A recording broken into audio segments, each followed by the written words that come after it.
ଦେଖନ୍ତୁ ମୁଁ ଆଜି ବର୍ଗମୂଳ ନିର୍ଣ୍ଣୟ କରିବାର ସହଜ ଉପାୟ ନେଇକି ପ୍ରଥମେ ଆପଣଙ୍କୁ ମନେ ରଖିବା ପାଇଁ ହେବ 1ରୁ 35 ପର୍ଯ୍ୟନ୍ତ ସଂଖ୍ୟାର ବର୍ଗ। ଏତିକି ଆପଣ ଟିକେ କଷ୍ଟ କରିକି ମନେ ରଖିଦେବେ। ତାପରକୁ 2 ନମ୍ବରରେ ଯାହା ଲେଖିଛି ବର୍ଗ ସଂଖ୍ୟାର ଏକକ ଅଙ୍କ ଏବଂ ବର୍ଗମୂଳର ଏକକ ଅଙ୍କ। ଯଦି 1 ଅଛି ବର୍ଗମୂଳଟା, ଯଦି 1 ଅଛି 9 ଅଛି, ତାହେଲେ ବର୍ଗ ସଂଖ୍ୟାର ଏକକ ଅଙ୍କ କେତେ ହେଉଛି? 1 ହେଉଛି। ଯେମିତିକି 1ର 1 ସେଟା 9ର ହେଉଛି 81। 1 ଆସୁଛି ନା, ସେଇଭଳିଆ 2 8 2 8 ଥିଲେ କେତେ ହେବ? 4 ହେବ। 5 ଥିଲେ 5 ହେବ। 4 ଆଉ 6 ଥିଲେ 6 ହେବ। 3 ଆଉ 7 ଥିଲେ 9 ହେବ। ତ ଗୋଟେ ଏକ୍ଜାମ୍ପଲ୍ ଦେଖିବା।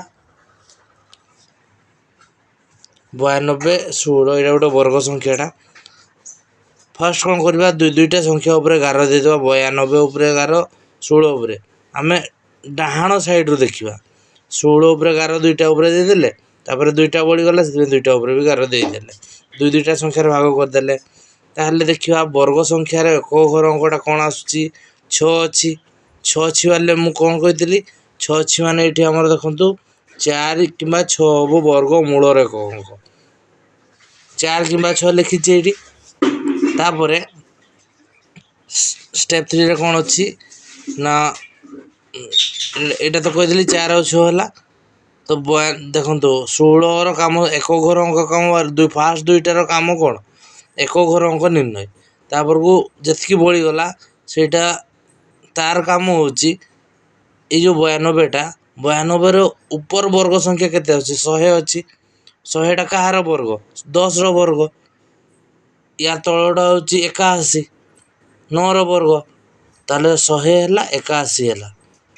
ଠିକ୍ ଅଛି। ବଡ଼ ସାନ 2ଟା ନେଲେ, ବଡ଼ ସାନର କାମ କ'ଣ? 4 ହେବ କି 6 ହେବ ଜାଣିବା କେମିତି? ଯଦି ବଡ଼ ସଂଖ୍ୟାରୁ ଏଇ 92ଟା ପାଖରେ ରହୁଛି ତାହେଲେ ବଡ଼ଟା ହେବ।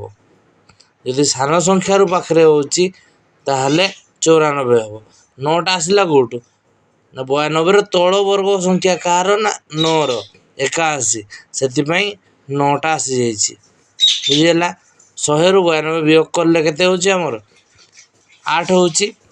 92ରୁ ଯଦି 81 ବିୟୋଗ କରିବା, ସାନଟା ବିୟୋଗ କରିବା, 11 ହେଉଛି। ତାହେଲେ କାହା ମଧ୍ୟରେ ପାର୍ଥକ୍ୟ କମ୍ ବା ଡିଫରେନ୍ସଟା କମ୍? ବଡ଼ ସଂଖ୍ୟାରୁ ପାଖରେ ହେଉଛି, ସେଥିପାଇଁ ବଡ଼ଟା ହେବ। 4 ଆଉ 6 ଭିତରେ ବଡ଼ କିଏ? 6ଟା ବଡ଼। ସେଥିପାଇଁ 6ଟାକୁ ନିଆଗଲା। ତାହେଲେ ଉତ୍ତର ହେଉଛି ଆମର 96। ବୁଝିହେଲା? ଆଶା କରୁଛି ବୁଝିପାରିଥିବେ। ସ୍କ୍ରିନଶଟ୍ ନେଇ ନିଅନ୍ତୁ। ଧନ୍ୟବାଦ।